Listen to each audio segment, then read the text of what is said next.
Hello everyone, and welcome to this event on buildings, which is being hosted as part of the Hub Live at Climate Week NYC. Our focus today is the future of buildings, from dumb to digital. And in this event, we'll hear from businesses and governments on efforts to decarbonise the built environment. We've hosted a buildings event at Climate Week for the last 5 years, and the topic remains as important as ever. The buildings and buildings construction sectors combined are responsible for over 1/3 of global final energy consumption and nearly 40% of total direct and indirect CO2 emissions. We have, even this year, seen extreme weather events in the US, with heat waves in the Pacific Northwest, hurricanes and flooding on the East Coast, and wildfires in California. These events will only increase as climate change worsens. So tackling building emissions is key if we are to reach a net zero world by 2050 and to limit impact in the coming decade. What we are seeing is that energy efficiency can play a key role in reducing emissions whilst also supporting the green economic recovery. In this event, we'll examine what the new modes of working mean for our sustainability goals and how smart tech can play a key role in ensuring that our workplaces are fit for the future. I'd like to thank our sponsors for this event, AT&T and Lenovo, for making it possible. So, let's get started with our first session on US efforts to reduce building emissions. We'll hear from Mark Chambers in the Executive Office of the President and Kaylin Bracken from the World Economic Forum about US efforts to reduce building emissions. Over to you, Kaylin and Mark. Thanks, Mike. Welcome, everyone. Thank you for joining today. My name is Kaylin Bracken, and I lead the real estate industry at the World Economic Forum. And today I'll be talking with Mark Chambers about the future of buildings and how we can make them more sustainable, resilient, and inclusive. Mark, over to you for an introduction. Thank you, Kaylin. Good morning or afternoon. I am thrilled to be participating once again in Climate Week. I'm Mark Chambers. I am the Senior Director for Building Emissions and Community Resilience at the White House and the Council on Environmental Quality. And we have so much work to do, and I cannot be more thrilled to be working on behalf of the President to help decarbonize, our built environment. Every day we are confronted with more and more tangible and experiential evidence that our climate is changing rapidly. And so on behalf of the administration, I work predominantly on buildings. I'm an architect. That's my background and my passion. And so, how do we build buildings better? How do we make existing buildings more efficient and increasingly electrified? And how do we not only make our buildings more resilient, but how do we make the people inside those buildings more resilient as well and healthier and more able to take full part and thrive, I think, in this great generational work of building a carbon-free future. So we are, full steam ahead, and the President has set a very clear vision and clear agenda for how we build back better. And we're diving into the details and trying to do as much as possible to decarbonize our built environment. Great, thanks, Mark. I mean, you said it best, right? We've seen a lot of events over the last 18 months, notably around weather, of course. And so how do you see us being able to pursue resilience and ensuring that the building stock can adapt while still, with the necessary urgency, pursuing those decarbonization goals? How do those things work in tandem? Absolutely. And I think that, one of the things that has become clear is just the urgency with which we need to operate and to be able to move in order to not only to work on reducing our energy uses and decarbonizing, but to make sure that we are fully getting everyone back to work in this effort. It's an American resiliency is an American industry, right? It's an entirely home industry, and so for us to be able to make sure that we're looking at the opportunities that are created as we fortify our coastal communities, as we look to be resisting against extreme heat, wildfire, flooding, which is something that has been particularly devastating over the last few weeks. All of these are American industries, and so we want to make sure that we are not only investing in making these stronger and these buildings more responsive to a changing climate, but the people inside them to actually be put to work in doing so as well. So when we make these buildings and these environments able to be self-sustaining, that's part of how we also protect them against some of these natural disasters that are becoming more and more frequent. Great. And I mean, policy is a key enabler here. Can you talk a little bit about how your office is planning to support these efforts, and it's a big task, right? And I love the stat that I think it's 2/3 of the existing building area is going to exist in 2050. So, there's challenges around retrofitting, addressing single family homes, and of course, thinking about that affordability agenda too. Can you talk a little bit about policy and specifically how it's going to support these issues? Absolutely. You said it right. Most of the buildings that people walk past in their daily lives are going to be around for the next 30, 40, often 50 years. And so it's something that is lasting. And so the decisions we make have a long-term impact. And for us, it starts at the top, right? Like, the president has been abundantly clear that our ability to build back better and to achieve a carbon pollution-free power sector by 2035, and put America on an irreversible path towards a net zero economy by 2050. All of that hinges on what we do right now, right? And his executive orders have, of course, reflected that urgency. But the American Jobs Plan in particular, it laid out the need to build and rehabilitate and retrofit millions of homes and commercial buildings across the country. And that would be a catalyst really for, the part of the vision that creates new domestic manufacturing opportunities and allows for the investment in research and development, all the pieces that will help smart building technology to thrive. And on the ground, we look at this from the perspective of how do we unlock the inertia around building retrofits so that we can truly decarbonize them. And that's advanced building codes, it's energy codes, it's appliance standards, it's building performance standards. It's also about accelerating these efforts once they've begun. And so we can make sure that it's happening everywhere and not just in certain areas, and that everyone's able to benefit from this important work in a way that doesn't, exacerbate any existing inequalities. And so there's a lot of movement happening, and part of it is setting that really clear vision, but part of it is a lot of us looking at how we're able to quickly unlock the potential of the American response and then simultaneously accelerate that as quickly as possible. Great. I mean, what you mentioned was key about the people inside the buildings. Often we think of these hard assets as just that, right? They're buildings, it's infrastructure, and we don't actually think about how we use them, how buildings can contribute to our overall well-being, and also just what we're facing in terms of injustices and with environmental and other issues, and noting that, of course, climate effects will impact the most vulnerable communities.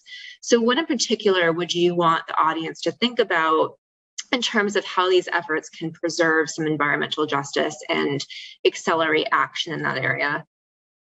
Well, I think it's critically important and has been for some time for everyone to understand that the work for environmental justice and the work for climate response are go hand in hand. Like, those things are incredibly intertwined, and you cannot have one without the other. And for the first time in our history, through what we call the Justice 40 initiative, the president has directed the federal government to work to ensure that at least 40% of the climate and clean energy investment benefits, flow to disadvantaged communities.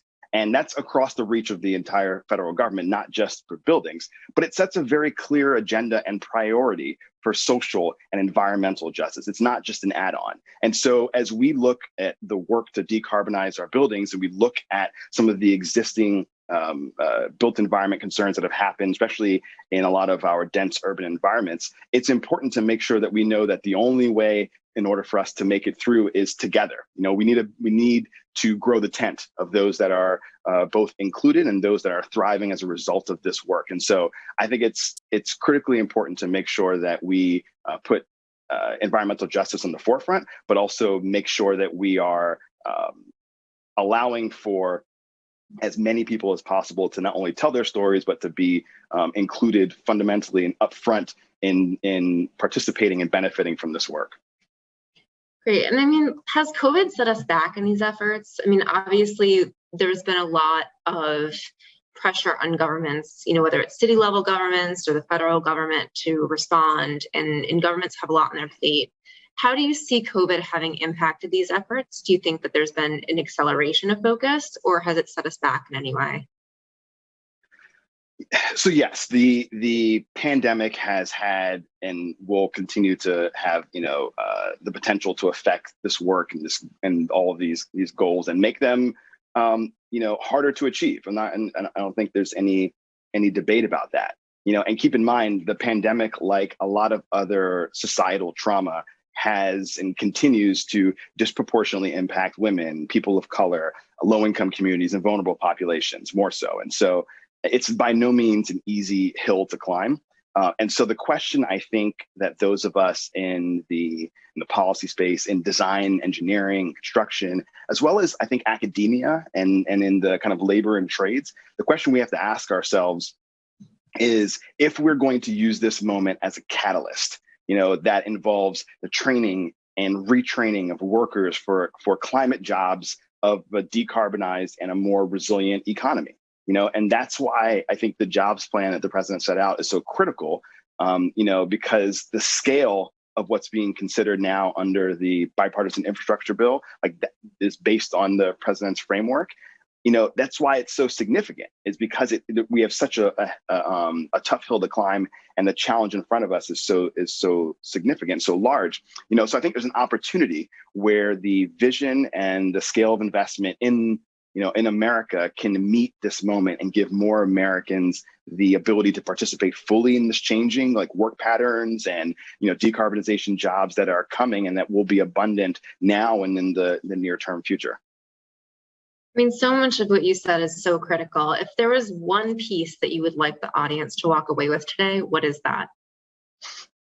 I am always the person to say that there's no room on the sidelines for other people to do this work, no matter who you are, no matter what industry you're in right now. There is work to be done in this climate response, and that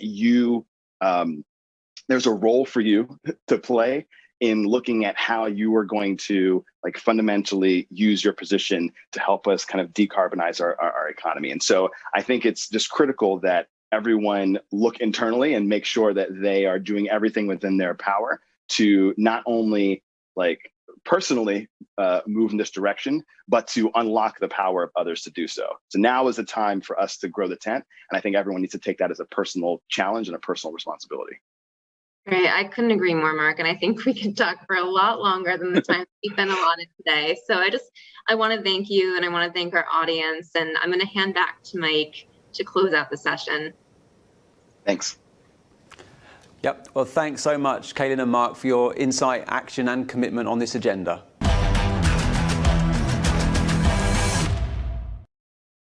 Now we will hear from two leading corporates, AT&T and Duke Energy, on how fostering collaborations between companies can accelerate climate action. Over to you, Charlene and Catherine. Well, thank you, Mike. It is exciting to be back on this virtual Climate Week stage, especially with Catherine Neebe of Duke, who is a key leader and ally in tackling climate change. Both of our companies, AT&T and Duke, are committed to this cause. And at AT&T, we have three pillars to our strategy. One is we want to reduce our own emissions, which includes a science-based goal, and it includes a goal to become carbon neutral by 2035. We also want to deliver connectivity solutions to help other businesses reduce their environmental footprint. And this includes a goal to deliver a gigaton of emission savings by 2035. And finally, our third pillar of our strategy is resilience. Climate change is happening. We know it. We need to be prepared as companies. We need to be resilient. We need to adapt. So we are working with Argonne National Labs to improve our ability to plan network infrastructure to be more resilient to extreme weather up to 30 years from now. So thankfully, AT&T is not alone in our commitments to combat global climate change. So Catherine, what are some of Duke's efforts? Yeah, thank you, Charlene. Always a pleasure to speak with you and to be a participant in Climate Week again. What an honor. One of the coolest things about Duke Energy is we like to say that our corporate strategy or our business strategy is our climate strategy. And so what we're trying to achieve as a company, our 30,000 strong community of employees, trying to achieve net zero by 2050 from electricity generation, and at least having our emissions, at least having them by 2030, while also achieving net zero in methane emissions by 2030. And this goal sets the stage for how Duke Energy is transforming. And I would say the energy sector, broadly speaking, is transforming. At Duke, we're investing $59 billion over the next 5 years for this transformation. And we're also contemplating one of the largest retirements, or the largest retirement of coal in our industry. So it's a significant stepwise change. We're doing this all while maintaining affordability and reliability, all the things that our customers demand and expect and deserve from our company. And I think the good news is we're not new to this conversation. We've been working on addressing climate change for around 20 years, and relative to a 2005 baseline have already reduced our emissions by over 40%. Well, that's great. Duke is clearly stepping out to drive change. You know, one of the approaches that both of our companies really embrace is collaboration. So meeting these climate goals requires immense collaboration. It's kind of a whole of society approach that's required governments and civil societies and NGOs. And frankly, if we want to scale solutions, we need the collaboration of the business community. If we want to drive large scale reductions, especially in the highest emitting sectors, we do have to work together. And that is obviously what AT&T and Duke are doing.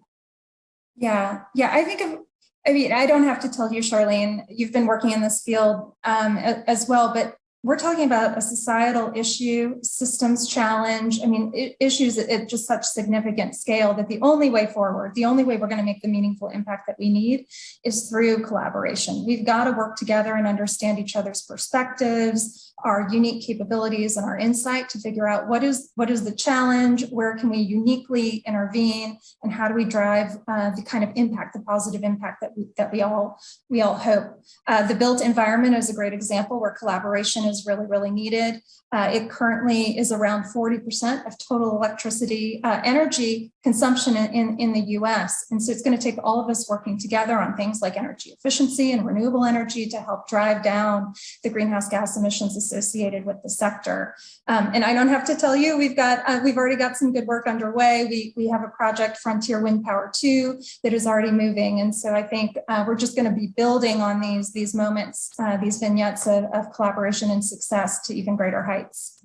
Yeah, that's right. Renewables are absolutely essential, but this focus on efficiency is so important, and efficiency comes with connectivity. So for example, our connectivity, it enables this building management system. It enables operators to manage all kinds of infrastructure in the built environment, lighting, heating, cooling, to ensure equipment operating efficiently, but also operating when it's needed and only when it's needed. So, we've used this building energy management system internally at AT&T, and this approach alone has reduced our electricity usage by about 10%.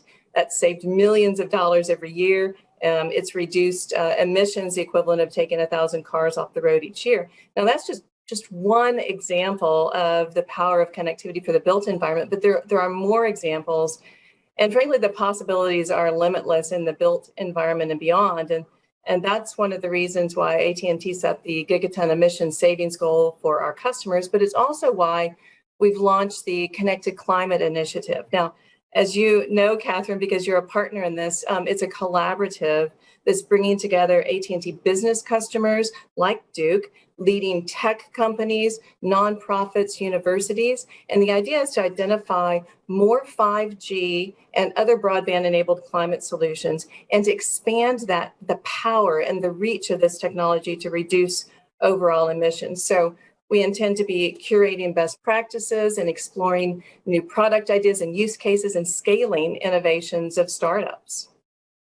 Yeah, and I think that's something that really, really excites me, is how we're going to come together and bring it. I spoke earlier about the unique capabilities of AT&T, the unique capabilities of Duke Energy and other partners to try and say, okay, individually, we're making a lot of progress, but when we come together and bring technology like broadband to the table, 5G to the table, how does that position us to leapfrog forward some emissions reduction? So I'm super excited to see what comes, and I'm excited to come back to Climate Week a year from now, 2 years from now, 3 years from now, and to report back on the results and the achievements of the team.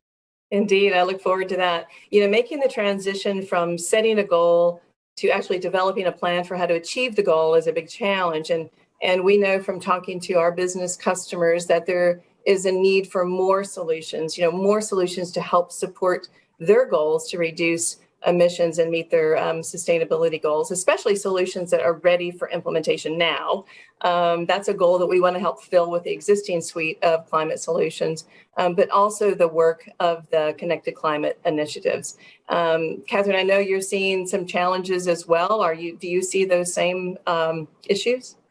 Yeah, the sustainability field, rife with challenge, rife with opportunities. So it's really, it's one of the reasons I love this field. But we've got clear line of sight at Duke Energy for how we're going to achieve our 2030 and our 2035 ambitions. I think as you start to turn the corner to 2050, you see a lot of emerging technology, nascent technology that really needs to mature to that level where it can be utility scale, and also maintaining the reliability and affordability that is so important to so many of our customers. And so when I think about the power of technology, the power of innovation, the power of stakeholder engagement, how are we bringing all these different voices to the table? I'm super excited about the 2030, 2035 and beyond as we see these technologies really emerge and become just part of the energy system moving forward. Yeah, speaking of voices around the table, there's so much motivation to come around the table. So, it's important to remember, and we all know these climate solutions are critical to the health of our planet, but they provide long-term benefits to our companies, and we shouldn't be hesitant to admit that, right? So initiatives to reduce emissions, they bring down costs, they motivate our employees, they signal sustainable business plans to our owners, they demonstrate to customers that we care about their health and their future, so that this is good for the planet and it's good for business as well. So thanks for joining. One of the most empowering aspects of Climate Week is the convening of like minds that work together towards a single goal. And I don't know about you, Catherine, but I always leave Climate Week feeling more hopeful that together we can really build solutions that allow our future generations to thrive. So thank you for joining me on this journey and tackling this great challenge. I am optimistic that with a collaborative spirit we can all get this done. Thank you for having me. It was a lot of fun. So Mike, back to you. Well, thank you, Charlene and Catherine. It's been great to hear your enthusiasm for this agenda and the progress you've made.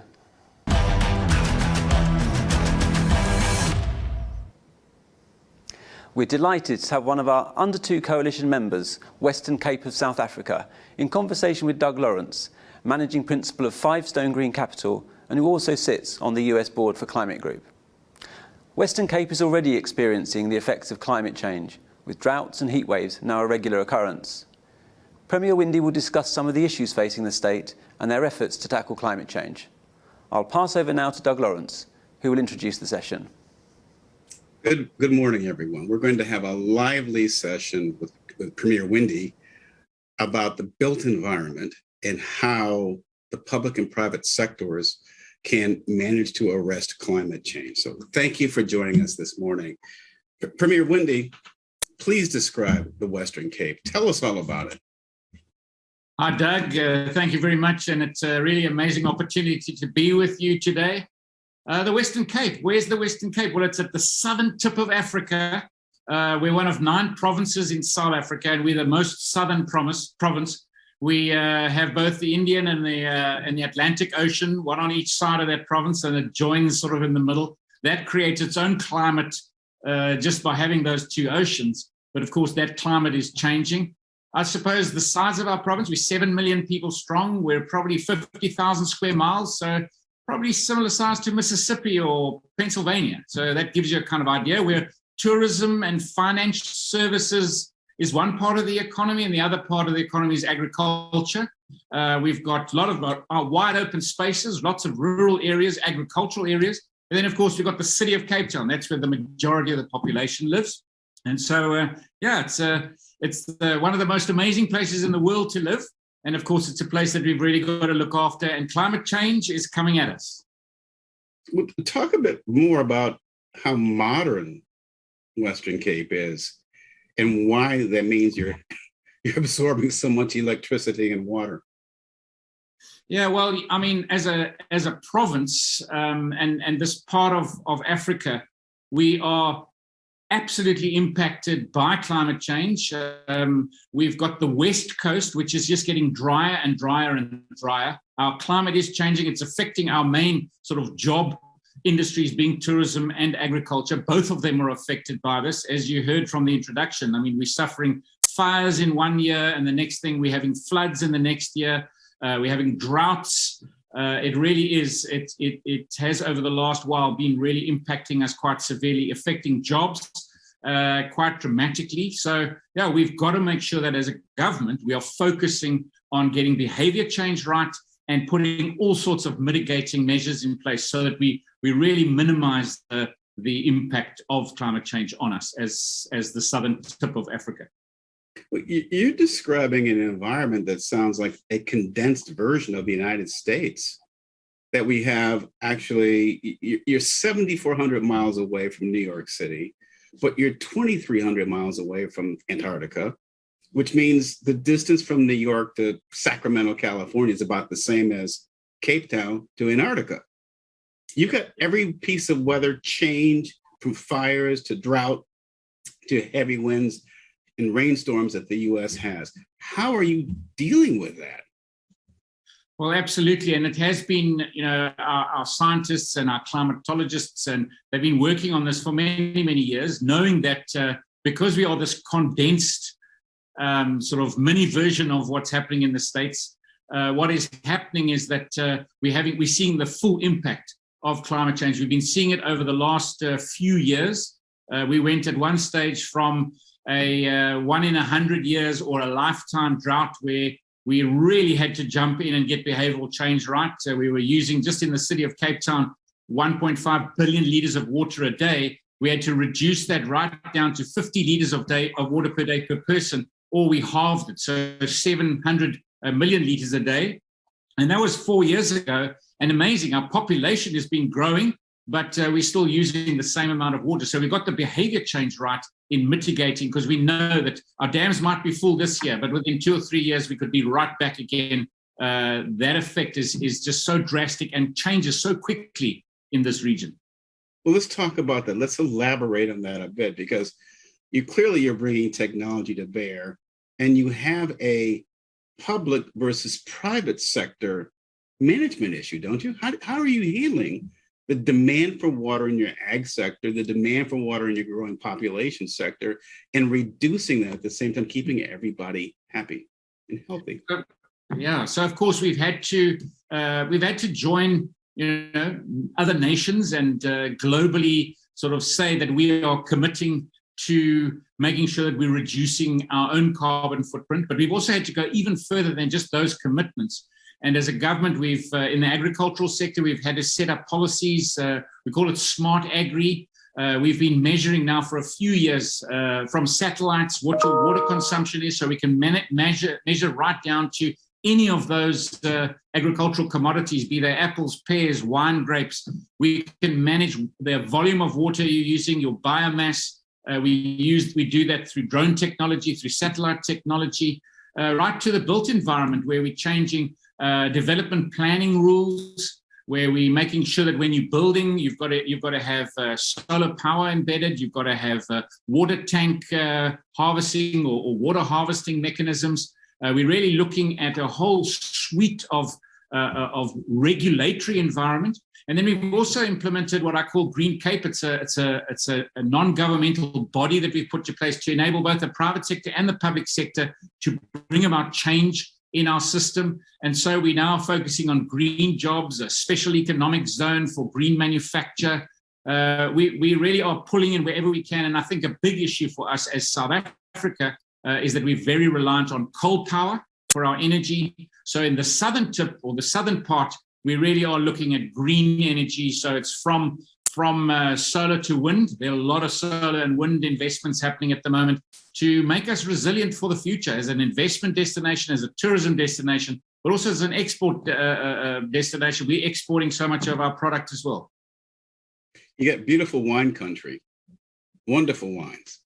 Oh, yeah. How are you helping them manage this change in temperatures? It's our place It's our people and our products. And the best way to taste our wine is obviously to come here and come and try it.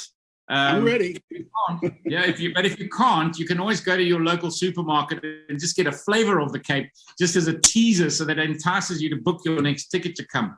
But we have to make sure that as a region, we're able to continue with those jobs.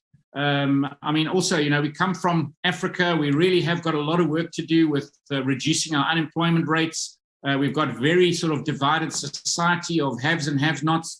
And, climate change, how do we find an opportunity in it, not only for the future, make sure we're mitigating risk for the future, but at the same time, what are the other opportunities? And that comes with technology, that comes with planning tools, that comes with innovation. And I love innovation, finding new ways in which to mitigate this risk. But at the same time, what are those jobs that come out of it? Well, let's delve into that a little more. But I really want to know who's Premier Wendy. You're very passionate about this. This is about your province. This is about keeping it all together for your people. How did you get to be this enthusiastic and knowledgeable about what needs to be done at a governmental level to fight climate change? So I think, first of all, I must thank my parents. I grew up on an organic fruit farm. So that's where it started. I understood, 35, 40 years ago, water consumption. I understood organics and really how do we get to work with nature rather than against nature. So that was sort of the seeds planted at the beginning of my life. I then went on to become an entrepreneur, and I started 10 different companies. And so I have got this passion. I love the environment, but then the entrepreneur in me, I started these 10 businesses. And then what happened was I was getting a bit frustrated with the government, and I decided rather than fight them, I put up my hand and I got involved, and I found myself, 10 years in government, and now 2 years as the premier. So, now it's up to me. I'm the leader that's got to say, and I tell all my people, let's not waste this opportunity. So I've got to do exactly the same thing and make sure I use every single opportunity I have to build a better future. And, when whatever guise it is, climate change has got one of those massive effects on our future. So if it's not built into our plans now, then, of course, I'm the one that's going to be blamed in the future. I would rather be the guy that said, well, he brought along all of these changes that has enabled us to have a future. So what's the resistance and how are you overcoming it? I don't think there's a lot of resistance. I think there's one thing that's for certain in our region is that people understand it because we're living it. I think what people see in other parts of the world, you might see big fires in one part of, say, Australia or the US. With us, the fires are here. The drought is here. The heat is here. And of course, it just changes every year, but it's one or the other. But we are all feeling all sides of that spectrum. So we are living in the change and we're experiencing. It's not an academic debate. We know, we can feel it. We can feel it every day. So when you talk about it, I think people just understand it. And you've just got to make sure you're bringing the right minds together. You're bringing the right universities, the right academia, the right business entrepreneurs, the business component, and citizens. Citizens are a key component, and government sort of acts as this catalyst and glue in the middle. And if we get that right, we really start to build a better future. In the Western Cape, then the time for debate about climate change being a natural phenomenon or man-made, that debate's over. Yep, absolutely. No time for that debate, only time for action. And that's, and of course, in an emerging market economy, we've got so many pressures on it. It's always difficult to say, we all know it, but we've got to keep it front and center. And that's always difficult, and you've got to be pushing. And I've got to have a good team, and there's a really great team across society here that all are right behind all of the plans you're putting on table and helping to craft those plans as well. And we've just got to make sure you have the people, the passion up front. I have to ask you this. I'm a finance guy. That's what I've been doing most of my life, as well as real estate. And there's an equation between the people perceive to be that green costs too much. It's not profitable. But I think you said that's just not true. Can you elaborate on that? No, absolutely not. It's got to be part of your bottom line. And there's two sides to this. The one is now, and how you're investing into your own businesses and sustainability. And of course, you're talking about from a financing point of view. There are massive opportunities in those green jobs, the techie kind of innovation businesses that are building here. We call ourselves the Silicon Cape because this is where those techie businesses are building that future, just as Silicon Valley is doing it, in the States. We're doing it here in the southern tip of Africa. But it's and because we know it's part of everything that we do, and it has to be built into the equation. But we also know that if we take our products that we export, so for example, if it's a fresh agricultural product, or even if it's a processed product, we know that it's got to land in a market. And those markets perhaps are not discerning enough as yet, but we know that it's going to be a very short period of time until they themselves are saying, well, unless you can show us your bottom line, unless you can show us your footprint and your commitment to reducing that carbon, etc., when are you going to reach your zero carbon level? And of course, that becomes part of your marketing ability to the future world. So we've got to invest in that now to make sure that we will be competitive and in the game in the next few years. So let's talk about that. What is your government able to do in terms of investment to attract entrepreneurs, to attract businesses, to make the regulations have carrot and stick that support your goals? Yeah, absolutely. So we've got a number of those regulations that are in place. Some of them are fairly stick orientated. But then at the same time, we're also creating these industrial development zones for green jobs with tax reductions and all sorts of incentives into sort of pulling those investments into that part of the province, because we know that that's where we want it to happen. So we're creating those incentives. And then, of course, as I've said earlier, it's also about understanding that if you're in agriculture and you're not putting the right mechanisms in place, you're going to run out of water and your competitor is going to beat you to your game. So I think we understand that this is not about some kind of future vision. This is about now. And we also know, we've also had our fair share of load shedding where our coal power from the north of the country is not always up to scratch. The investment hasn't always been in place. And so we have power loss coming down south. So we know that our advantage is by using hydropower, by using wind and solar, we've been able to mitigate for the last few years those power outages which other parts of the country have. And already people can then feel the difference from green policy, green investment. They can already feel it because it gives them better sustainability already. So you're saying that your policies create resilient, reliable, redundant power. Come to the Western Cape because we can feed energy to your business without distraction. Yeah, absolutely. And we already are offering you a more reliable power system.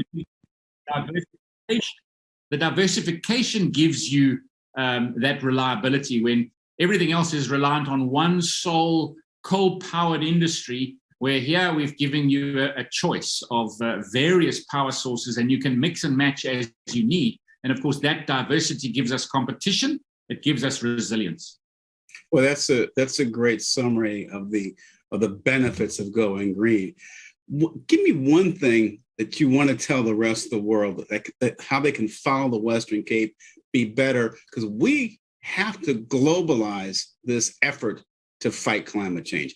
Give me something optimistic.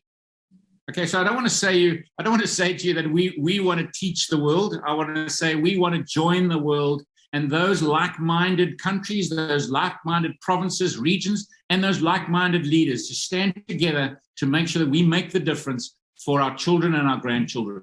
If we don't do it, I promise you, they are going to blame us, and there's no way they're going to blame me. Premier Wendy, thank you so much for your time today. Love your enthusiasm and optimism and your very pragmatic approach to arresting climate change in the Western Cape. It's a lesson for all of us. Mike, throwing it back to you. Thanks, Doug. We have a message from another one of our Under 2 Coalition members, South Australia, who have been leading efforts to go further and faster than the national government on climate action. Martin Hayter is CEO of Business South Australia and chair of the Premier's Climate Change Council. Good morning, Climate Week New York City attendees. My name is Martin Hasey and I am the Chair of the South Australian Government Premier's Climate Change Council and CEO of Business SA, South Australia's peak Chamber of Commerce and Industry. I am truly excited to be a part of the Climate Week this year and to be able to share my insights from a South Australian perspective.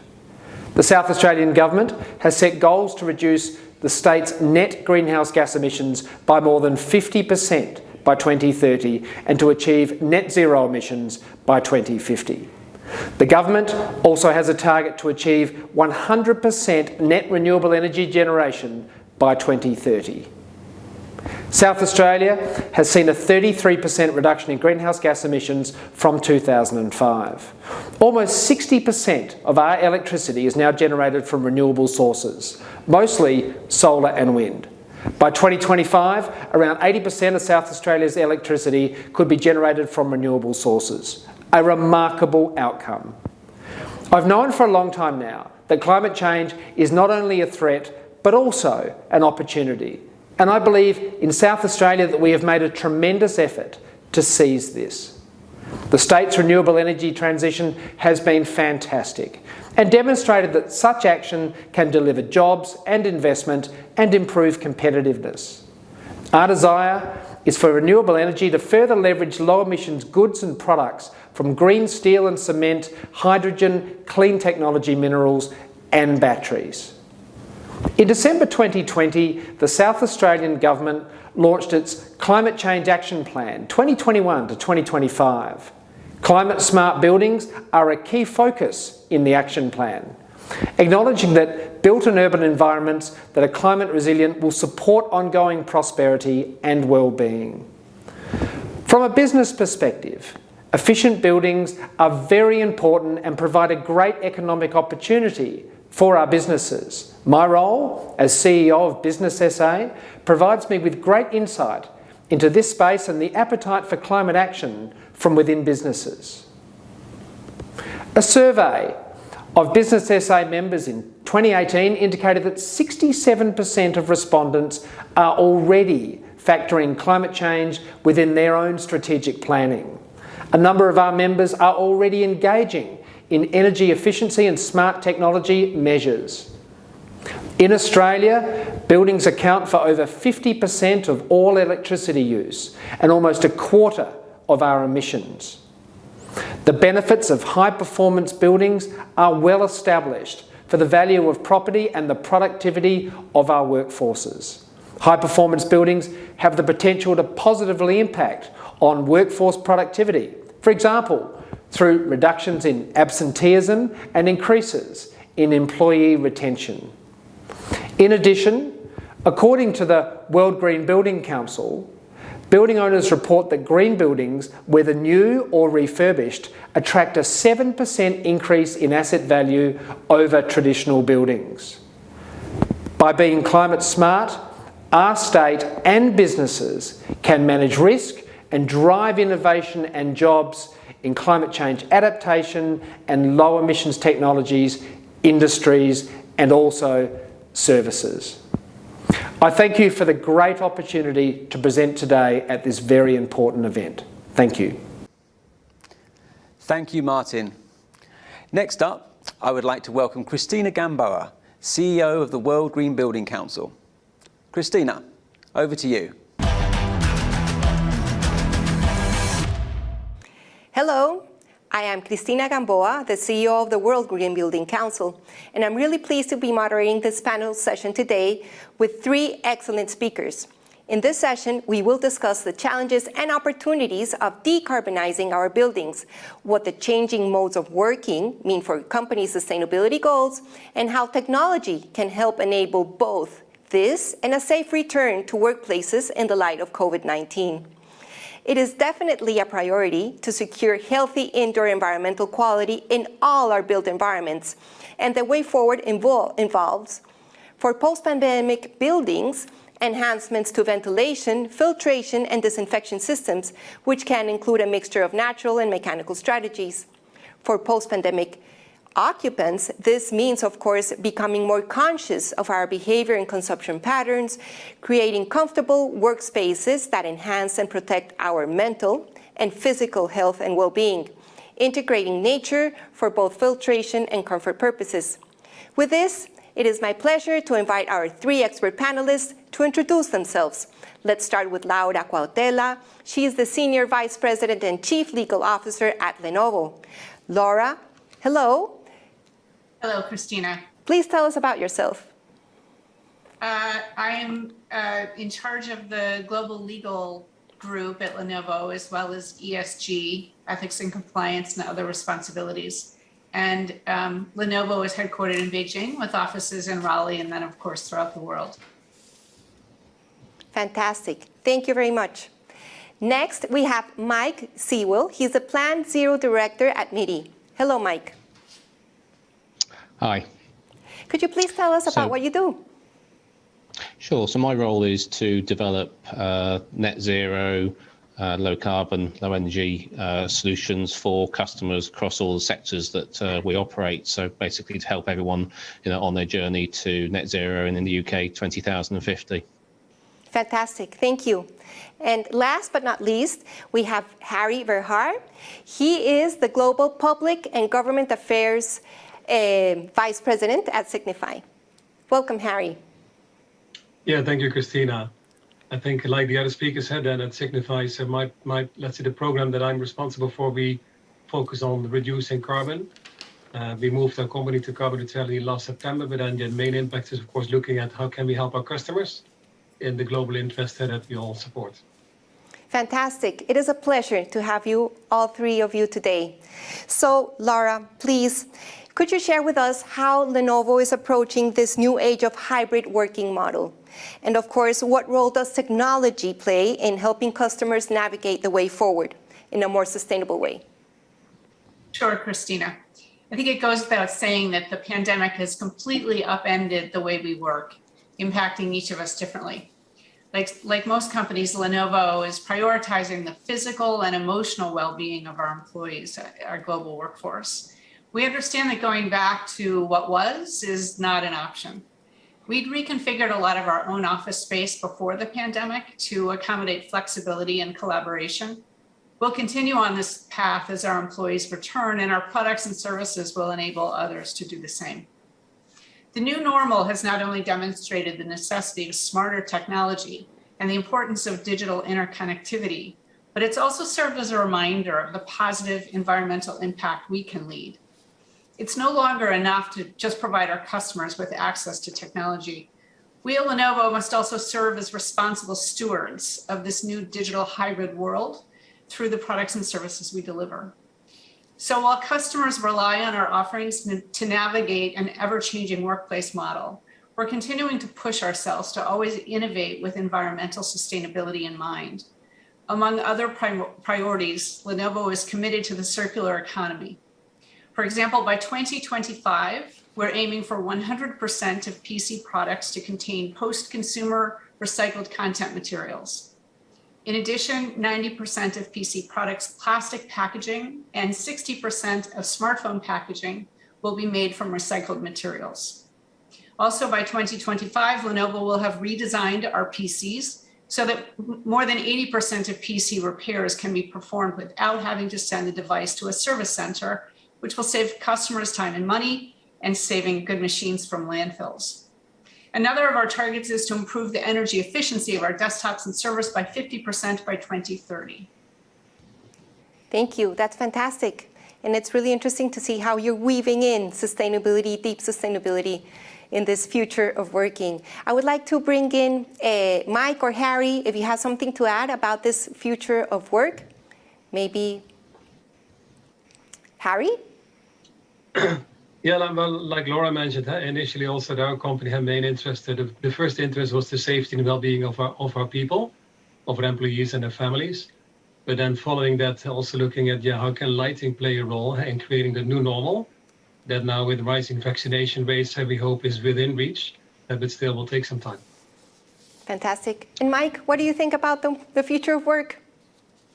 No, I mean, I think for us as Mighty, it's been a very sort of interesting challenge because we're over 70,000 employees in the UK, of which probably 40,000 of those at least are on mobile or based on customer sites. So we're with our services in very wide from a facilities management perspective, from cleaning, security, engineering and maintenance. So almost throughout the pandemic, we've had, the vast majority of our employees have actually been engaged out there in people's workplaces, keeping people safe. So the important things to us have been getting the right PPE equipment to people, getting the right testing, at the same time, minimising our own office presence and people working remotely, but getting that balance between, in a sense, managers working remotely, yet our operatives actually out there, at the coalface doing those things day in, day out. So a lot of work within hospitals, etc. So it's been a real challenge for us in terms of getting that balance of, creating a safe workspace that we've got, but actually how do we keep staff safe actually in customer environments? Very interesting. And there has been so much upheaval in the global economy, and Mike, you're addressing what you've lived through your company too. But also we saw how companies committed in their journey or redoubled their efforts in sustainability and decarbonization. Could you share how the changes, the upheaval that you faced in your company, how did they change your sustainability and climate action goals?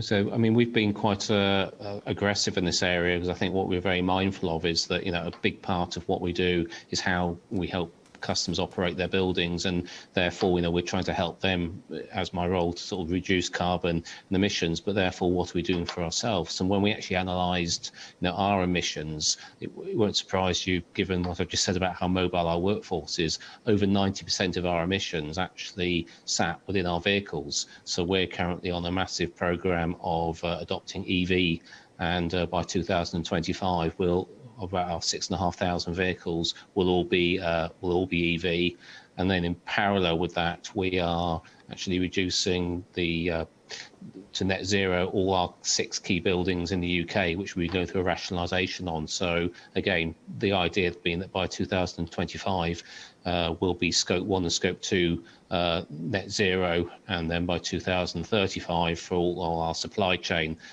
will be net zero. So for us, it's a massive focus in terms of investment, because it's very much we're trying to help our customers. Well, if that's to be real, we need to be doing it for ourselves. Cobbler's shoes is not good enough. We actually have to lead by example. Fantastic. And leading by example, Harry, I also have the privilege of knowing about your work and your leadership at Signify. How did Signify take on this months that we've lived? How did you revisit your sustainability and decarbonization objectives? Did you bring them forward? So yes, we did. So I fully agree with Mike. You need to walk the talk and also to learn what kind of barriers are there, because taking commitment is one, but actually doing it requires a lot of work. So almost 6 years ago now, at the COP21 climate meeting in Paris, we launched a commitment to become carbon neutral in 5 years. So that we accomplished last September. But we also then launched a program in that same month, September last year, which is called Brighter Lives, Better World 2025. And that has all kinds of doubling targets in it. So to double our circular revenues, but also to double the speed at which the lighting sector, particularly Scope 3 emissions, can meet, actually can double then twice as fast as what the Paris Agreement sets out to do. So indeed, and I think across the board, we need to double our efforts on almost any SDG. And yet, separate to that, you're looking also at returning safely to a safe workplace. We have further developed UVC technology, because we see that where originally the thinking was that the virus was airborne through coughing and also through contact with, let's say, with your desk servers and other objects. And then over time, we learned collectively that the virus infection is mainly transferred through aerosols, which can travel quite long distances in indoor environments. And there's a nice indicator there that was developed called air changes per hour, HCH, air changes per hour. But then in 1 air change per hour through ventilation and air conditioning, the virus is only reduced by 63%. And we've launched what we call upper air clean devices with ultraviolet with UVC. And there you see that those can actually reduce, or be equivalent in an hour to 6 to 30 air changes per hour. And 6 is a bit the magic number, because that's when the virus is 99.9% reduced. And so this is more like complementary to air conditioning, because you don't want to turn up the speed of the air conditioning by a factor 6 to 10. But those two combined can really play a role in bringing us back to indoor environments. So both the workplace, but also restaurants, hotels, schools, and so forth. Fantastic. And Laura, you mentioned circular economy, enabling and accelerating how to meet your sustainability and, of course, decarbonization goals. How have you lived these past months in addressing and reconfiguring your strategy? What are the lessons learned for other companies that are on this road that can also take stock in the lessons you faced in this past year? Well, I think almost coincident with the pandemic, Christina, we were adopting science-based targets and joining the Science-Based Targets Initiative toward net zero. We made a decision that we didn't have a roadmap for reaching that goal. And so we wanted to take a little bit slower and more careful approach to setting our objectives. We publish an annual sustainability report, and we use that as a vehicle for setting our targets and reporting on our progress. So the Science-Based Target Initiative turns out to be a really good approach for Lenovo. I think our investors and customers and other constituents understand why we're taking this approach. And it's been particularly appropriate, I think, within the context of the pandemic. Fantastic. That's really interesting. And I guess I would like to go back to the idea of technology that we introduced in this session on how technology and smart technology can enable workplaces being fit for purpose and, of course, aligning with the sustainability targets and decarbonization goals. And Harry, can we start with you? How can smart technology, the Internet of Things, artificial intelligence, this world out there that you also mentioned just some minutes ago, enable this and accelerate and bring confidence, to bring prosperity, equality, and have people happy and confident to go back to the offices and continue building a good society? Yes, it's really interesting here what technology brings, and not only in our area in lighting, but you see that many of the more climate-friendly technologies, they're also digital, and so they allow us to create smart buildings and smart city infrastructure. For lighting, it's not that long ago that we were in an analog world where you switched on and off and incandescent light bulbs. But today we are 84% LED, and all those LEDs are connected or connectable over the IoT. And this is why a few years ago we launched an internet platform called Interact. I call it also the Android of lighting. So anybody can create apps on this Interact platform for noise measurement, traffic management, air quality control. But we use it in buildings and in cities for lighting. And so that actually this whole the lighting, the number of light points in the world is the most abundant service that we use. There are close to 30 billion light points, so a lot more than televisions or smartphones. And you see that in that sense, then because lighting is everywhere, this platform really creates a backbone to the IoT. And that allows you also to track people, traffic in offices, and improve that. So reduce hotspots, to reserve rooms, to keep rooms, and help people spend, their time safely in offices. Mm-hmm. And Laura, while at the same time, maybe I should mention, Christina, while at the same time, and not forgetting that then connected LED lighting reduces energy consumption and therefore carbon emissions by 70 to 90%. So indeed, as you mentioned, you get both goals with the same technology solution. Exactly. And then we connect, and the data revolution, if you like, those connectors, those solutions are enabling consumers, as I was saying in the introduction, to be more empowered, right, of what is the different systems and buildings doing to enhance, protect health, and of course make better choices in the use of energy, the use of solutions like lighting and beyond that have been addressing also the need to connect other information systems that the solutions that you drive forward. I was thinking, Laura, to bring you in here because, of course, Lenovo is about solutions. And if it weren't in this pandemic about technology and connectivity, possibly many of us would have been at the offices to keep our jobs and not working from home. What is your reflection on that, and what did Lenovo support their customers in this times we lived? Well, you're right, Christina. We are about solutions, and the pandemic has been a huge learning opportunity for all of us to understand, if not office-based, how will employees work? How will students learn? And we found, by the way, and I unfortunately, I don't think time will permit a big debate on this question, but accessibility is a major societal issue that we, and along with many others, need to address. But yes, we have enabled innovation within the company through the pandemic, everywhere from smart apps to enable employees to safely return to the workplace with awareness of what's going on around them, to product and service bundlings that enable people to work not only better from home, but smarter from home, more efficiently from home, and more comfortably from home. I mean, we all entered this phase we were novices at things like Zoom and virtual meetings. I think we've all become experts, and we should pat ourselves on the back for that during the pandemic. But that requires tools that are flexible and enabling, which is what we focused on. We've also gone from an era where there may have been one PC, for instance, per family. Now we're seeing the model is much more one PC per person. And so within a family, you may have 4 or 5 devices. That in turn drives energy consumption and all kinds of other environmental impacts, which is one of the reasons why we're so committed to the circular economy, because it seems that we have an obligation to make sure that all of those devices are returned to use and kept in use for as long as we're able to sustain them. Thank you for sharing that. Very inspiring.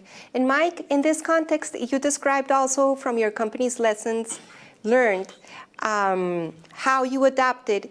And I would like to ask you, do you think we're facing a choice of going fully remote, or do you envisage a combination of a hybrid solution going into the future? How do you see that for your work, what you do? Certainly, I think within my team, we very much see a hybrid solution. I think, so having sort of mentioned our commitment earlier in terms of, what we call our sort of Plan Zero initiative in terms of, reducing our emissions and net zero. I think we also recognise there's real value in people coming together and connecting in terms of, how we work. And also, we have so many of our people who are, committed out there, working in customer environments. So what we're certainly now trying to do is encourage people to be sort of returning sort of 2 to 3 days a week to their sort of pre-pandemic working environments. But what we've done in parallel is obviously made those environments much safer, very much adopting all the technologies that Harry and Laura have taken through what we call it under sort of banner of connected workplaces. But, and certainly if I talk to myself personally, I have to say the opportunity to actually get back into a space and actually sort of create with people and actually to meet with, customers and organizations, I have found very liberating. And I think Laura's point was right that, Teams and Zoom and things have been fantastic tools to get used to, but they don't quite replace actually being in a room with someone and actually building rapport and an understanding with them. So I think you do that within a safe environment, and certainly I think my prediction would be the hybrid workplace is here to stay, and hopefully what that can provide to everyone is a better work balance, life work balance in terms of location, but hopefully at the same time also give people that mental well-being. I think that actually comes from being able to be in the workplace with people rather than be at home on a one-to-one basis bottling things up. And I think if you've got a good space to work in, it's great. But certainly I had many experience of people living in very small flats, where the kitchen bench was also the work office, etc. You've got family and things. Those sort of environments aren't really sustainable long term for working in. So I think it really is a case of getting that balance. And I don't think there's one solution that's right for all. It's really just getting that. It's getting that balance across what people's needs are. Thank you so much for sharing that. It's been very inspiring to share with these 3 experts with you how we can build these healthy decarbonization goals into the different spaces, solutions, get inspired, also be resilient. And the final thoughts from Mike that nothing cuts the human connection. And we will keep that some shape or form, even though we can go hybrid and improve our workplaces. And of course, as Laura said, there's an equity piece. Everyone should have the solutions and to have access, to a better quality of life. Thank you very much, Laura, Mike, and Harry. And now I will pass it back to Mike Pierce.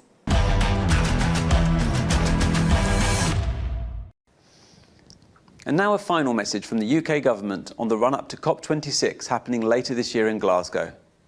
Dan Hamza-Goodacre is a COP26 advisor to the UK government and a long-time supporter of Climate Group's work. Over to you, Dan.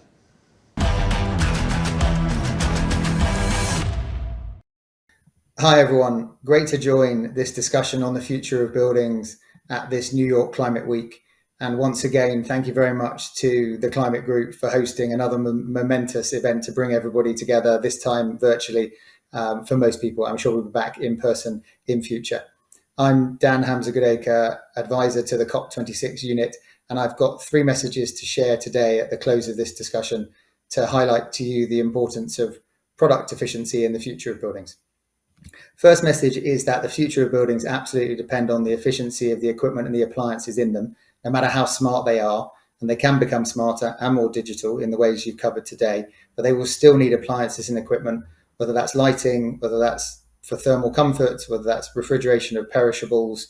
These all need to be more efficient, and digital will play a massive role in that in future. So we need a combination of smarter building envelopes and the appliances and the equipment that are inside them.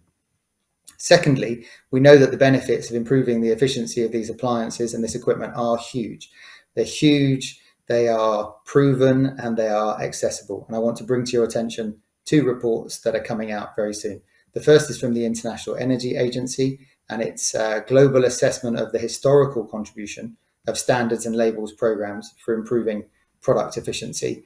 And some of the stats and facts in there are pretty compelling, so dig it out for a nice bit of bedtime reading. I'll give you a couple of examples now. The first is that the United States is typically saving around 15% of its energy usage per year now because of standards and labels programs that have been running year on to create that cumulative large impact. The second statistic to share with you is that of the 9 countries that were the core focus of the report, in 2018, energy efficiency of products saved the same amount of energy as was produced by all solar and wind combined. So the opportunity really is staggering. It's huge, it's proven, and it's accessible to people across the world. The third and final point that I want to show you today is really a call to action. Now that we know what to do, now that we know the benefits, we know that governments and businesses can both do more, which is why for COP26, the UK government, as the president of the COP, is calling on governments to double product efficiency by 2030, with a particular focus on the appliances that use the largest amount of electricity, and to aim for that ambition through the use of standards and labels, and also, where possible, incentive programs to really drive the top of the market, not just to reduce the inefficiency at the bottom. And in tandem with this much needed additional effort from governments, and already 10 governments have signed up, but another 10 are waiting in the wings, and we'll come back to you at COP26 with the final numbers on the amount of support that's come in behind this.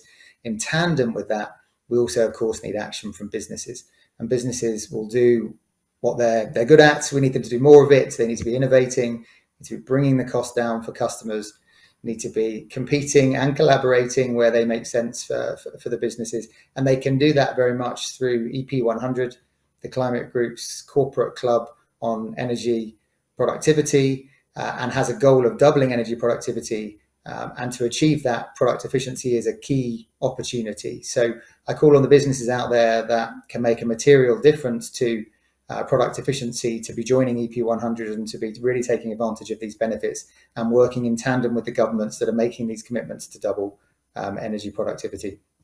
So I leave you there. I leave you with making sure that the future of buildings is really embedding the importance and the opportunity of more efficient products, that the opportunity here is proven, it's huge, and it's accessible to people and countries across the world. And thirdly, that now is the time to act. We really don't have any time to waste. So thank you once again for the invitation, and well, let's all get back to work.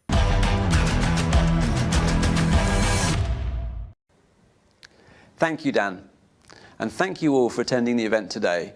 We hope you found this informative, and as ever with these events, we want to raise ambition and accelerate progress, which is now of vital importance.